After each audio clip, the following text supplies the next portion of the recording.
Our next speaker has a dream job. She joined this Amsterdam startup, and anybody know when? 2002. And I think it's employee 7 or 5. I've seen 2 different things, but we could say 6 for compromise. And she's had just about every job at that company since then, culminating last April in her appointment as CEO of this company. During her storied tenure there, the company has grown to over 10,000 employees in over 200 countries and territories, and doing business online in over 40 languages. In fact, it is part, listen to this, of a business that's one of the largest e-commerce companies in the world, hands down. Probably a top 5 when you throw Alibaba in there now. And it comprises the vast majority of its parent company, amazing $85 billion US market cap, the Priceline Group. Ladies and gentlemen, please welcome the President and CEO of Booking.com, Ms. Gillian Tans. Thank you. Welcome. So was it 5 or 7? Yeah, it was 7. 7, okay. There we go. I think there were more people there when I started, but a lot of those people were students at that time. And so I went through that. How many properties now in We the have system? 1.1 million properties on Booking.com. We have 24 million rooms on Booking. We have 30 categories today. Of rooms. There are 30 categories of types, so apartments, hotels, B&Bs, and we have around, I think it's 590,000 vacation rental properties on Booking. And roughly how many bookings or transactions a day? Well, for Booking, we do 1.1 million transactions per day. Yeah. 1.1 million bookings today. Anybody in the audience come close to that? Probably no. Okay, just thought I would check. And quarterly gross volume, that is roughly?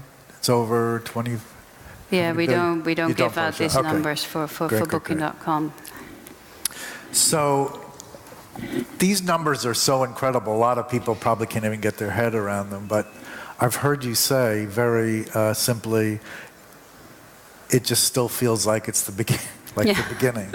So how can you be there so long, go from the beginning to the top, have these amazing amount of volume, and still feel like it's just the beginning? Yeah, I really feel that, because if you look at the global share, even though we are the leader in what we do today in the world, still globally it's a very small share that we have today. So there's still many other ways which people book hotel rooms, and so in that sense it's only the beginning, right? Even though online we might already have a big portion of that. So you're saying you still have a very small percentage. Yes. Of all of the accommodation rooms in the world. Yeah, booked in the world. So in that sense it is only the beginning. And then also, if you think about innovation, and Booking is a very innovative company, and how we can still have only started to really, truly improve the customer experience, then that's also only the beginning. We'll get into innovation a little later, but I want everyone to understand, so Booking.com is a big piece of this enterprise known as the Priceline Group, and there's a lot of brands there else. Priceline.com, rental cars, Agoda, OpenTable. So how does Booking.com work with these other Priceline companies? Yeah. Or do you? Yeah, no, of course, we work together. There's a lot of inventory sharing, so you will find the inventory from Booking on Priceline or on Agoda. One of the latest examples as to cooperation is that we build a product together with Rocket Miles, which is one of the latest acquisitions. It's a small company out of Chicago in Americas, and we basically have that product. We launched it on American Airlines and on Southwest. So that's also an example of a cooperation we've done in the group. Right. And in some cases, like in Southeast Asia, so Agoda, another Priceline Group company headquartered in Bangkok, In many Southeast Asia companies, Booking.com and Agoda.com are direct competitors. Yes. In the US, you're confronting Priceline.com directly, direct competitors. So how do you, most companies don't do that. No. Have their own brands fiercely compete with one another. How do you do that? Yeah, I think it's very healthy, and I think it was the right thing to do. And I think it took a lot of courage from Priceline, basically when they bought all of these companies, to say, you know, you're going to be completely independent, you're responsible for your own success.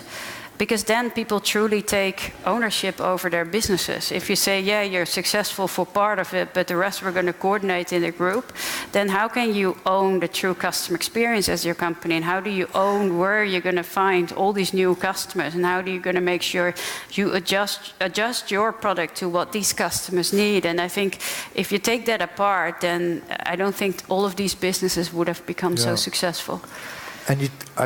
And they're operated independently. In other words, you have your own finance department. You don't have shared services. We don't. No, not at all. And I think, of course, you can optimize, especially if you think about marketing spend, and you might win a few dollars with doing that. But I think the cost that will take as to taking away that these companies can truly own their own success, I think that is not in comparison. And what about on the supply side? Do the properties deal separately with the different? I mean, basically these companies operate completely independent. Yeah. So just to let the audience know, by way of contrast, for example, when Expedia last year acquired Orbitz and Travelocity, each one of those companies went from well over 1,000 or 2,000 employees.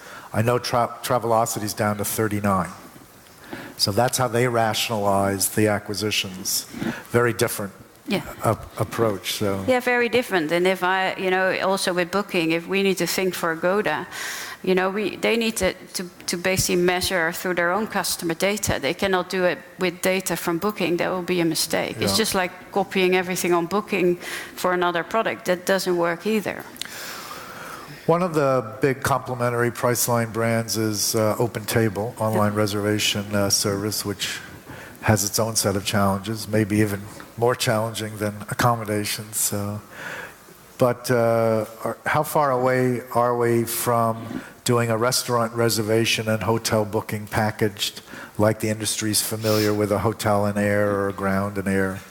Is that a reality? Well, I'm not sure how this will be presented to customers, but I do think today, and I think many people know that when you travel and you need to find what's the best restaurant in that location, and you don't want to fall into the restaurant where all the tourists go, you want to have this local raw experience, which many customers are looking for, then it's almost impossible today, because then you need to understand what's the local hero of that country that has all these restaurants online. You don't always know that. So I do think there's an opportunity to take friction out and really help customers as to what's now the best places to go. And we also started experimenting with that by providing more information about restaurants to customers once they start traveling with us.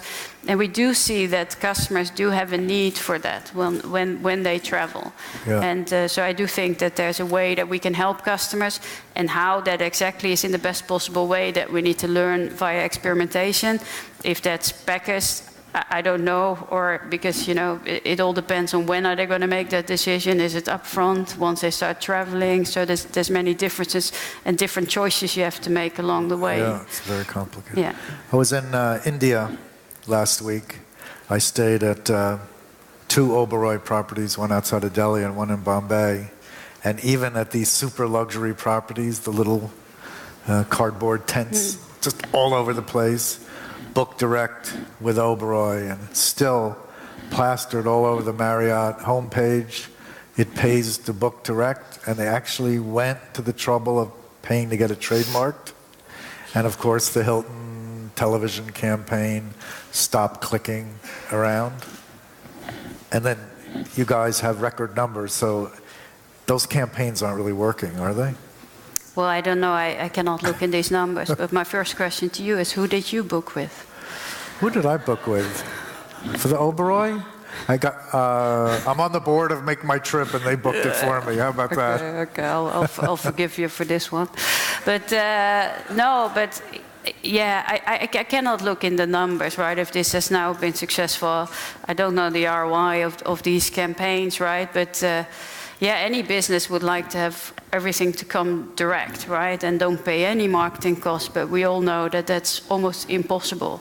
If people would ask me, so do you want to get all your business direct and not pay Google? I would also say, yeah, no, of course. That would be nice. And but there's different customer types, and I think customers themselves will go wherever they feel best service their needs, right? And there's most customers that come onto Booking don't know which property you're going to stay, right? And they come to properties for the first time. So we bring mostly new customers to properties because customers make different choices every time. But I'm sorry to interrupt, but I know you call hotels your partners, but it's a strange partnership if you're doing tons of business together and then they're spending millions of dollars to encourage customers not to do business.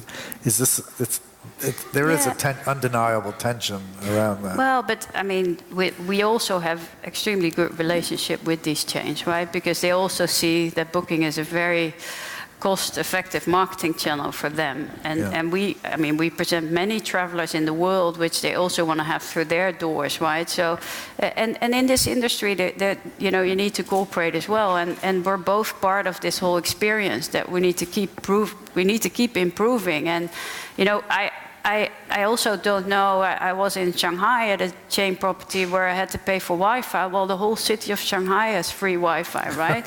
It makes it very complicated for me to understand if we're not building more friction to customers instead of making it less frictionless. And we're very open with chains, and they know that, to innovate, to see how we can make that better. Because I think in the end, the customers will win if we do that. Yeah.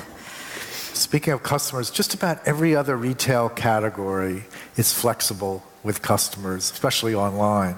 You couldn't be from Zappos to Amazon, millions of them, without letting customers return whatever they want, change this, change that. And then you get to the travel industry, and cancelable, refundable merchandise is like strange. So what did you guys see in that for some reason the rest of the travel industry couldn't see? I mean, it's so obvious, isn't it, in a way? Yeah. It's a model that we've chosen very early on, and it's a flexible model, and it's only because we are a company that puts the customer first. We're a customer first company, and if you keep measuring that, you will find out that customers want flexibility, and we've only looked at our own customers and our own data, but that's why we made the decision that this, for us, is the best model to offer to customers and to keep innovating on to make it even better for them. And still today, I think that was the right choice to make. Quite amazing.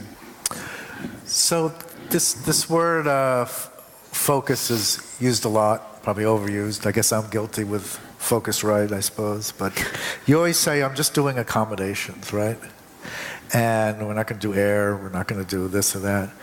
But inside this category, loosely called accommodations, there's so many different subcategories you could get unfocused. Like at the India conference last week, in India, there's so many different business models. This company, Stayzilla, does home shares. It's massive, right? It's just probably bigger than the rest of the home share market in the world.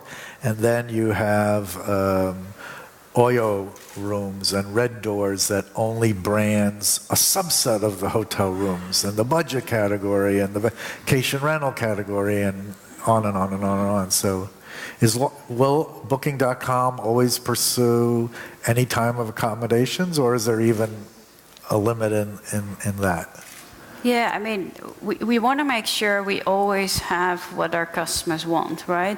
And if that changes, then we need to make sure that we also capture that type of supply. And I think we've always done that. That's why we've grown into so many categories, because you also see today that customers more and more are looking for a different type of experience, a more local experience where they want to choose, instead of a hotel, they also at some moment want to stay in an apartment, for instance. So, and we've always adapted to that. And so that's something that we will keep innovating on. But the more the accommodation category emphasizes the alternate, or you get into more fragmented, more chaotic categories, right? Yeah, correct. And that's, of course, a different approach. And that's why with Booking, we have Booking Home.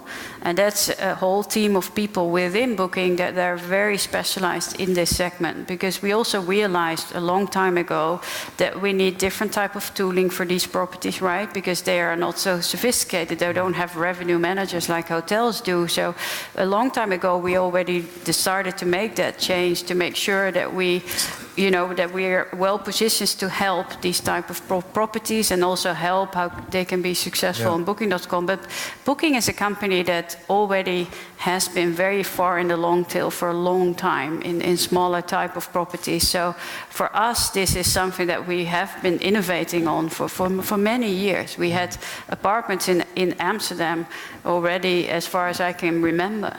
Yeah. So it's not completely new in that sense that last year we said, oh, now let's go to a different type of supply. But it's constantly innovating. And moving out that supply where you have this new behemoth, Airbnb, almost reinventing a category.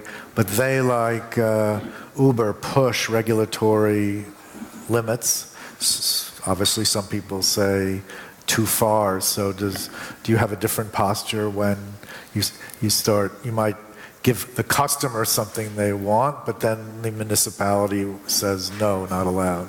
Yeah, so no, and I mean, we find it very important that, of course, we operate according to the law, but with Booking, the only thing that we would like is it's a category that customers like, right? So even if to say, okay, we don't want this at all, I don't think would help customers. And it's a trend which, is difficult to stop. But I do think it's interesting to find ways which, in every city in the world, this can operate in the same way. Because, and that's also the difficulty that Airbnb faces, that every city or every town has a different rule, and that is just very complex. So I don't always think that even companies understand that that is not right? But because it's also not always very clear. Yeah, it's very. Do you think Airbnb's, Gillian's meteoric growth was more due to this authenticity thing we always hear about, or the bare economic fact that a whole category of lodging was introduced to marketplaces at a much lower cost? Do you think it was more economics or more experiential? I think it's more experiential, yes, absolutely, yeah.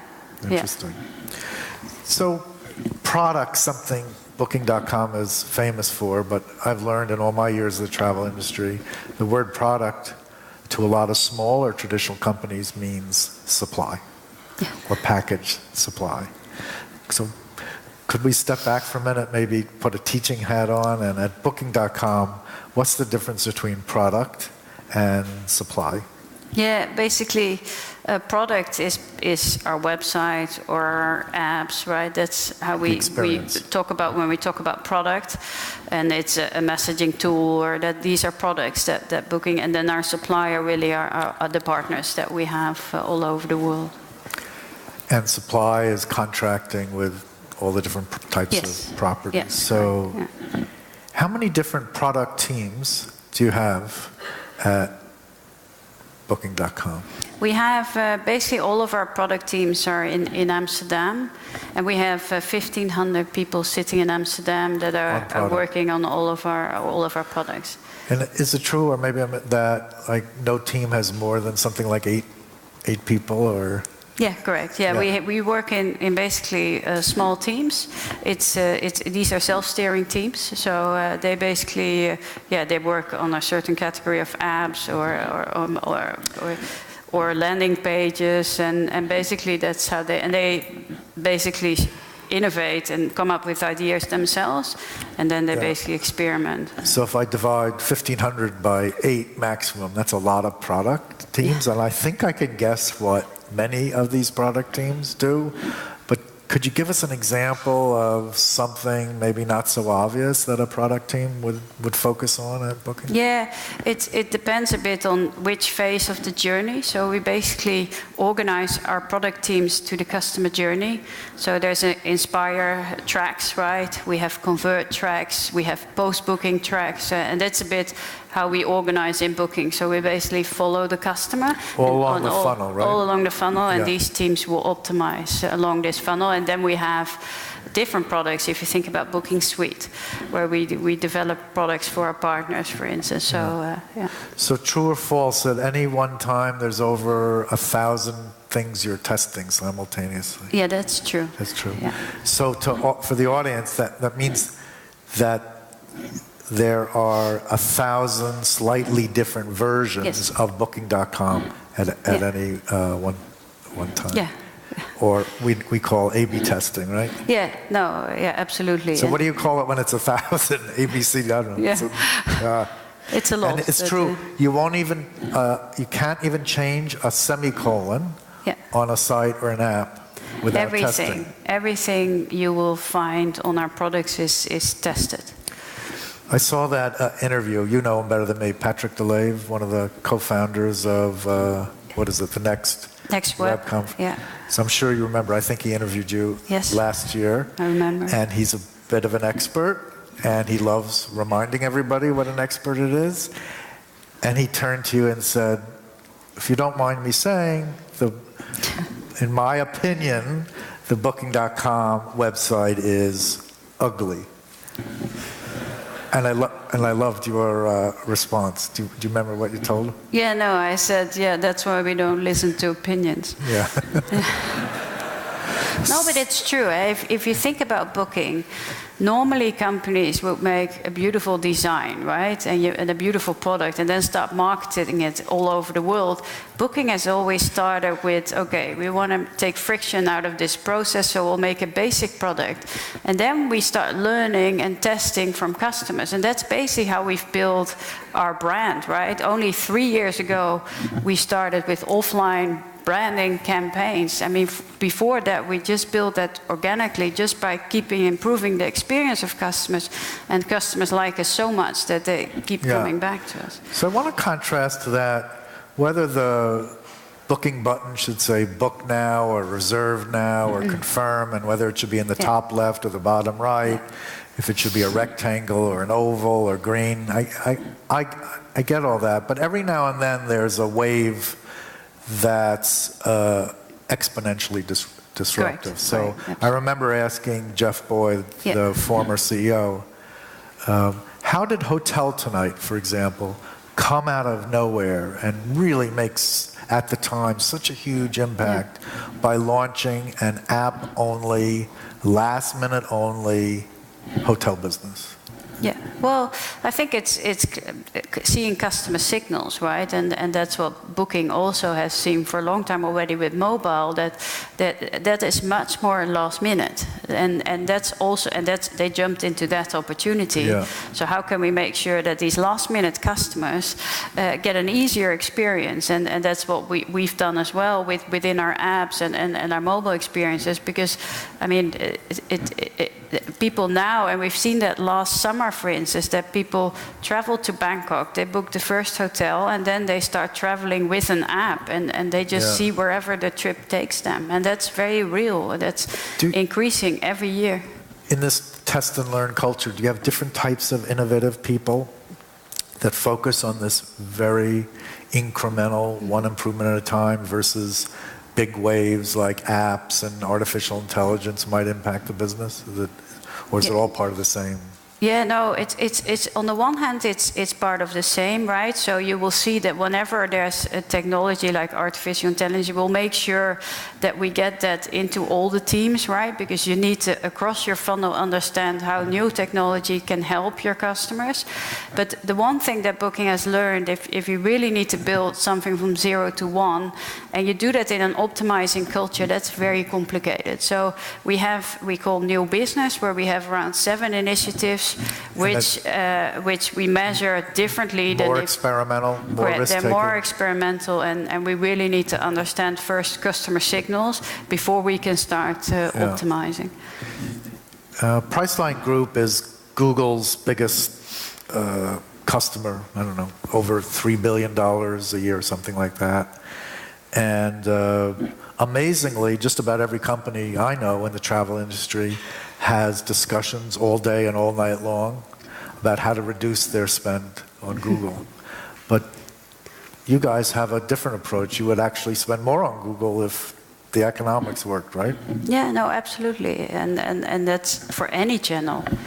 You know, if it's the right ROI and if we can deliver the right conversion and if we can truly find customer intent for our business, then we will optimize for that always. And even though Booking is just a monster in online advertising and marketing, your relatively recent foray into the United States, where the Booking.com brand is far less known, you've undertaken some offline marketing. So how does a company with a culture so rooted in data analytics and measurement work with offline marketing? Because a lot of people think you can't measure it as well. Is that true? Well, more and more, of course, it's not the same as the performance marketing we do in Google, but more, and we have lots of teams focusing on that to make sure that we also there truly understand the ROI of these campaigns, and we're becoming more and more successful at it to truly understand what do we get out of the spend that we do offline, which is more complicated, but it's a very interesting learning for us. But I understand, like, if a television ad, for example, is running on a certain channel at a certain time, your analytics team is analyzing all the web and mobile activity, like, immediately after. Yeah, correct. And we do much more on digital channels where you can measure a lot better, right? So in that sense, that world is also changing. Speaking of Google, I interviewed Oliver Heckman yesterday, the head of Google's travel engineering team, and I asked him, because, he had told the audience that 70% of all Google searches now are on a mobile device, and 20% of the 70% are voice initiated. So I asked him, would you consider Google being a mobile-first company? And he said, up until last year, for the prior, I think he said 4 years, I always said yes. But now I say no, we're an AI-first company. So that's a pretty big strategic posture. So as CEO of Booking.com, like, how do you view that? Yeah, no, and you know, we also, if you think about Booking, we always say, and we will always say, and that will not change, we're a customer-first company. And I think in our type of business, we're a different company than Google. You need to have that, because if you're not a customer-first company, then you're going to make different decisions than we're doing today. So that, for us, is extremely important. And whatever technology behind that will deliver that, right? And will deliver to build better experiences. And you know, most of our investments now are in mobile, are in artificial intelligence, if you look at the latest innovations. So that becomes more and more important, but it all serves the purpose of putting this customer first. Yeah. TripAdvisor, another significant player in the accommodation space. Absolutely, you know, Steve Kaufer, a pioneer in user-generated content. They made a pivot decision about a year ago called instant booking. And, well, a company once valued at over $15 billion is now hovering around $6 billion. There must be some pretty unpleasant board meetings, I would think. But how does that happen? You have, like, one company like yourself, just a master at booking, another company, quite well respected, quite big, have all these customers looking at hotels, decide to get into booking, and it's looking pretty ugly right now. So what's your view of what's going on there from a marketplace perspective? Yeah, it's of course very difficult to answer these type of questions because I don't want to put opinions out if I don't know the data. I have never seen that, right? But I think it's always complicated if you think about if you're a meta product, a price comparison, and suddenly you're offering customers something else, then that's a different experience, right? And that requires also maybe different functionality, different knowledge, and so I don't know exactly, what happened or where that went wrong or why that is not the success that it should be, but it is complex, I think. I don't think they agreed with you when they launched it, but I definitely think they would agree with you now. If you could have Glenn Fogel's old job for a day, Corp Dev, M&A, which I know you don't want that, but play with me here for a little bit, and you're going to the board of directors and say, I'm recommending an acquisition, and you can choose between Uber and Airbnb, and to keep this simple, same valuation, same terms, same covenants, same everything. There's no difference in the term sheet or the contract, but you're only authorized to recommend one of those two. Which one would you recommend?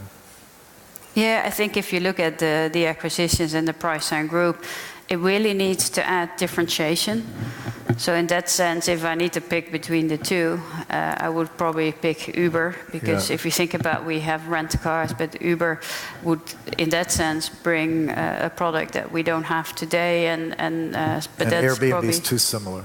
Well, if you think about the supply that we have today on Booking is very similar already in many places than to Airbnb. And of course, there's differences in these business models, but I think Uber is more differentiated in that sense and would add truly a very different category into the group than Airbnb would. But yeah.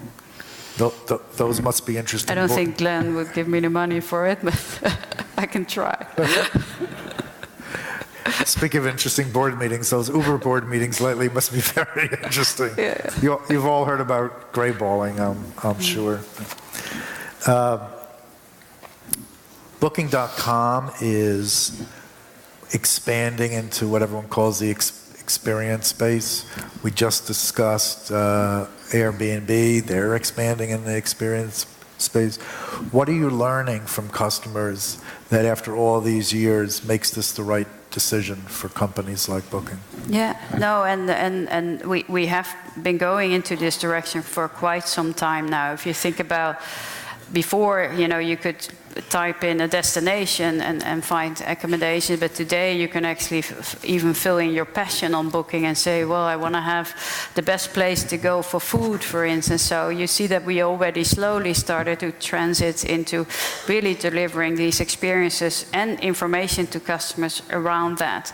And also because you see customers changing. Before, customers were more spectators, now they're more active contributors, and that's what they're looking for, and that's something that Booking is seeing. That's what we see in data, and that's also why we are delivering more of these type of experiences to customers.